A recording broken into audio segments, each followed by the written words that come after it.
design ko, syempre, it's all about me. It's all about my experiences.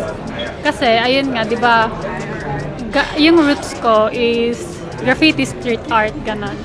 So, na-experience ko din yung mga vandal and yung mga kasama ko, yung mga kaku ko, puro lalaki. Plus, sobrang wild nila, as in, sobrang lakas nilang bumomba talaga. Sa kanila ko hinugot yung design ko. Kasi yung design ko is about attitude. Yung gun kasi, parang, dati kasi, pag nagpipaint ako, parang sobrang padip, gana, parang yung mga, parang nararamdaman ko, parang, hindi naman ako ganito, parang, kasi masyadong padip, hindi naman ako ganon, parang, medyo malaro ako, I mean, enjoy lang, saya lang, ganon. And then, yun, it's all about that, parang attitude.